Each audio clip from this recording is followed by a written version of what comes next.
everyone. Thank you so much for joining me again. Excuse me, I'm just getting here trying to get myself situated for another session of Can We Talk About It, where we do talk about that elephant in the room.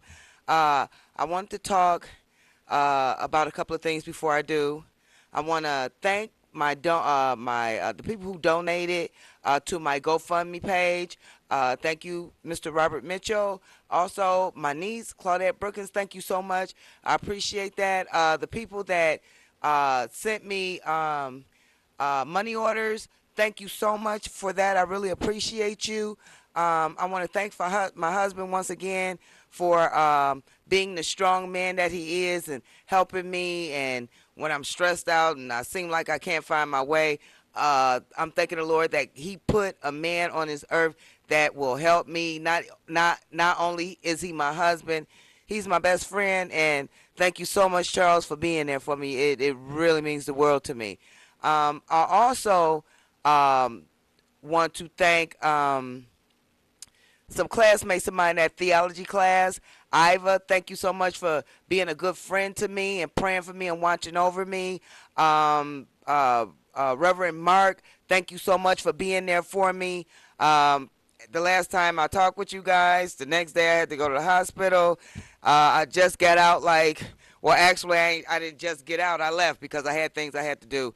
I'm probably going to end up going back because I'm not feeling the best. So please continue to pray for me. And on that note, we're going to go into the show. And what I want to talk about is, have you guys heard that the FBI are calling the Black Lives That Matter movement terrorists? They're calling us public enemy number one.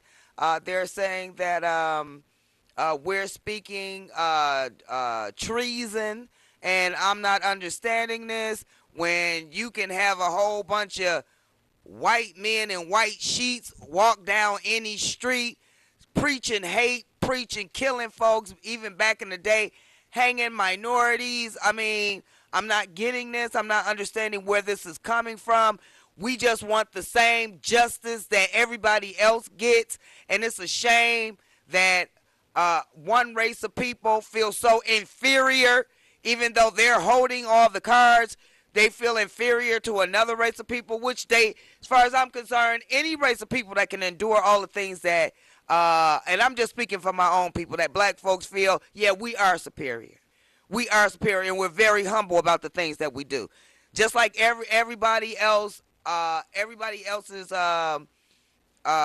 background. You know, we have people in our background that's buffoons. Everybody ain't gonna be the best, and we got Uncle Toms, and we got two-faced folks in our genre of people. But I came to let my folks know that it's a shame that the people that we think are speaking up for us are serving us up. I mean, serving us up left and right. I just heard not too long ago, maybe about 10 or 15 minutes ago, I was talking to a young lady, and she was telling me, and thanks a lot, Billy, she was telling me a couple of days ago, they had the Army come into Detroit about 2 days ago with tanks. I mean, the works. Now, we all know that the Detroit Police Department is just a bunch of buffoonery. Who in their right mind that have precincts, all these people are police, and y'all fighting each other? You don't know what you're doing, and then you get, I don't know if he's the sergeant and whoever he is, comes on talking about everything is an investigation except for the black men that you shoot, except for the young children that get killed. Everything is an investigation except for that. Then you want to come to the people that you hurt and ask them for help. How ironic or backwards or oxymoronish is that? I'm here to let my people know that there's something going on here in Detroit, something really bad, and with this Black Lives Matter movement. It's just like when I was reading up on it, they are basically putting the Black Lives Matter movement in the same showcase, if you will, as the Black Panthers. Nobody's trying to showcase nothing but we need justice. We want justice. We just want peace on this earth like everybody else claim they want it. Everybody talk about Black Lives Matter, all lives matter. No, you mean white lives matter. Let's just put it out there like that. Just white lives matter. And some of the white lives don't matter if they're mingling with black blood. So it's just a shame how the powers that be, feel like they own everything. This propaganda with the media, music. They want our young people to run amok. Us as parents aren't any better. We let them. We sit up. We strike deals with our children when we supposed to be sitting down, giving them constructive criticism and showing them a better way to go, better than the way we came. Now this thing about, cause everybody knows the police department, I'm not gonna say all the police, but some of these police officers don't got the mind of a gnat. We already know that. Why are you bringing tanks and military into Detroit? Because when you start protesting and screaming Black Lives Matter, they're going to shoot you down. Don't go out there and protest. Because I've said this. I said this once. I've said this twice. I've said this 3, 4, 5 times. When you go out there and you go to march and all you get is tired feet and hoarse voices.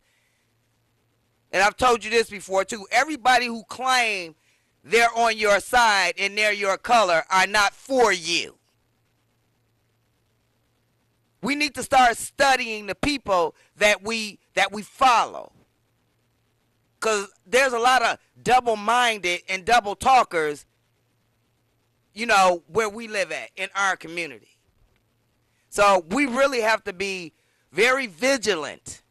We have to be very on guard. We have to be very cautious about the people who speak for us. Because right now in our community, this Detroit is, 3/4% black. We got a white mayor. He's not thinking about the urban neighborhoods. He's not thinking about that. He's thinking about downtown Detroit, which is going to be the new Detroit, and all of this urban area is going to be the old Detroit. And contrary to popular belief, a lot of us ain't going to be able to go downtown and enjoy what's going on downtown unless you work downtown. I believe they're going to start carding people because they want to keep, if you will, the poor folks where they are and bring the rich folks in. If you have any questions or if you have a statement or anything that you want to speak on as far as this is concerned, we're going to put the numbers up shortly. And please call in and give me, your spin on what's going on with the police department. The way they, I guess, fumbled up a drug deal, which they was the only ones with the drugs, and they were the only ones buying them. So what criminals really were they trying to get? Hello, police department. You need to get your act together. Y'all running around like Abbott and Costello, where there's people being killed, and the only thing you can say is, can you help us? You supposed to be helping us. For real? That's the way it is? I don't understand why you would take a black man out of his element and then put a white man in his place. If you want to get respect, and I'm talking to, because everybody keeps saying, well, it's black and white and we're all together in this. No, put black cops in black neighborhoods and quit bringing these white cops out here that be harassing these young men that drive around. You make insurance so high to where some people can't get it, and then here come frickin' Fracker, whoever these people are, and they pull up on these young men. They're already frustrated because they can't get a job. You make it hard for a single man, not unless he has children, but you make it hard for a single man to even get housing in Detroit. And then when you walk on, he's an angry black man. Okay, I wonder why he's so angry. Black man, I am with you. I am praying for you. My black brothers in blue, if you want to help your people, do something other than saying you're part of a so-called family that really don't give a damn about you.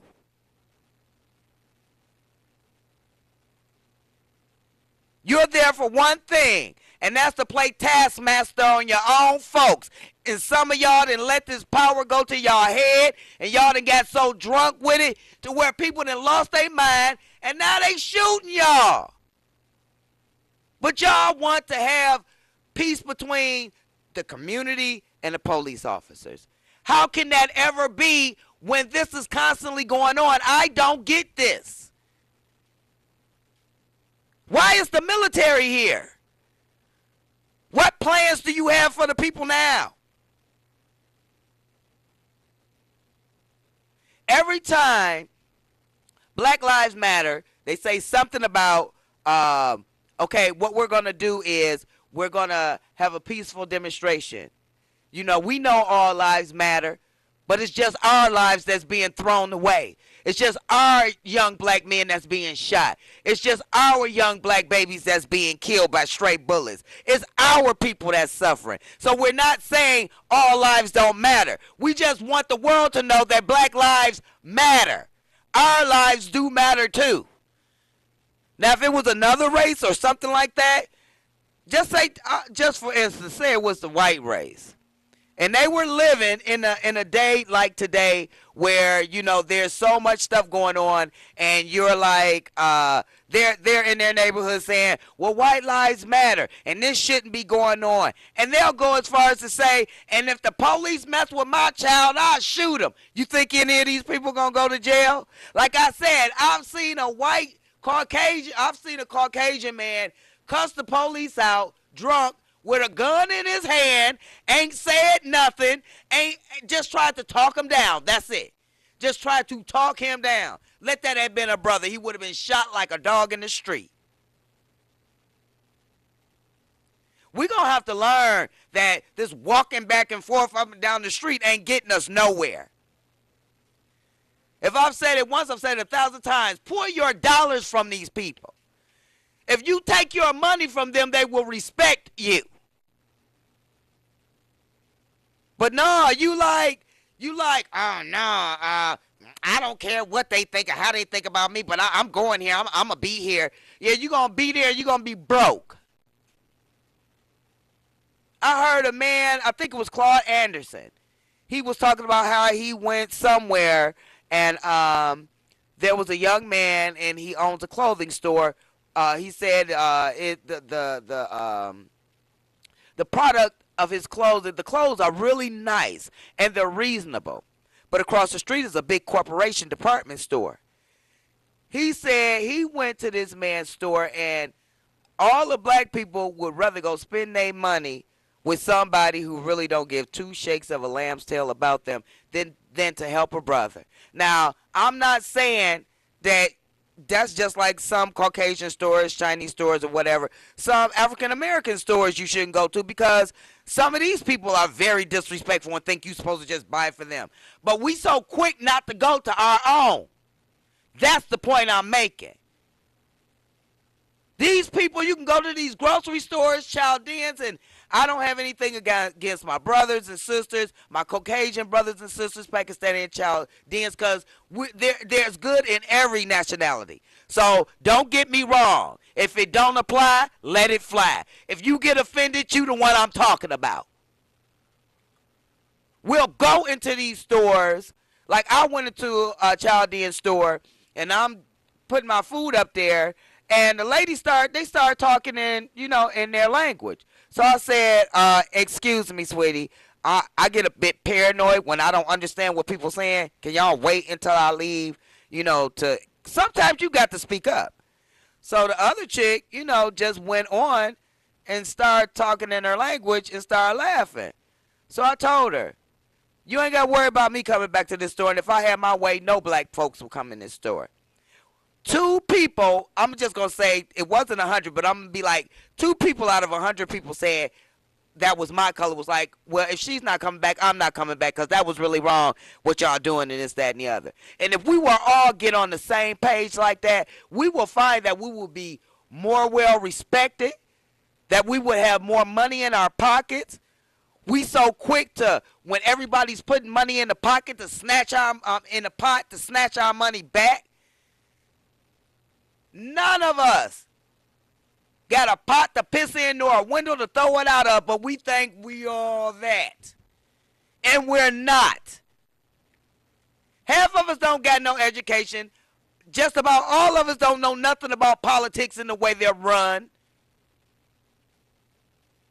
So why are you so big and bad? What makes you so big and bad? What makes you so special and you ain't even got nothing? I'm so sick of my brothers and sisters walking around here like they own something. Boy, you live with your mama. Girl, you live with your mama. How you 40 years old living with your mama, living in the basement? That go for some of you women too. Y'all have all of these kids on your mama and you still live with them. Excuse me. I'm so sick of my people running around talking about how bad they are. Then y'all running up under folks that y'all don't even know and don't want to know you. Jay-Z, Kanye West, Beyonce. These people got their own life. They got their paper. You the one need to be getting yours. They got theirs. You better get yours. And I don't understand how half of us can live this way. Now, I'm tired of seeing my brothers and sisters out here buffooning. You would sit up here, like for instance, I seen a young, she couldn't have been no more than 15 years old. She cussing out her elder, 68 years old. What she's going to do to this old lady, I told her, I want you to. I want you to. And I pulled out my switchblade and my mace. I want you to. Don't none of us want to get involved when things like this happen, but when something happens to somebody in your family, you all in. Please help us. Please, we got a GoFundMe page. We can't bury our loved ones, and I'm not saying everybody is like this. But you don't do nothing for nobody. But then when something happens to you, you want everybody to help you. No, that's not the way it's played, boo. The white man has set us at odds. Let me rephrase this. The powers that be, as far as the elitist, which are probably Caucasian, has set us at odds against each other. And we're so into ratchet TV. We're so into shooting dice and going to the casinos. They're keeping us busy with all this while they're taking our rights away, right from under our nose. A lot of y'all don't even know the Constitution. A lot of y'all don't. The only people who really know what the Fourth and the First Amendment means, they've probably been in jail. And that's sad to say, but it's the truth. Why are we so dumbfounded when it comes to the things that really means the most to us? Girl, I'm going to Saks to get me a purse. Can you live in that purse, boo? I just want to know. Can you live in that purse? Your kids running around out of control, teach them about the history that you was taught. And if you don't know it, take your kids to the library. To buy black-owned stuff off the internet. History books. Find some way to start teaching your children about this, because we already know that public schools ain't going to teach them nothing but about Caucasians. Thomas Jefferson, George Washington, and then they're talking about King Tut and all these people was white. No, they weren't. They were black. They were black people.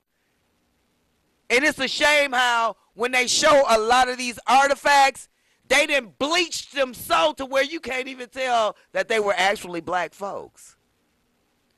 Or you see the hieroglyphics, and because it was made of sticks, oh, they didn't know how to write, so they... No, it wasn't that.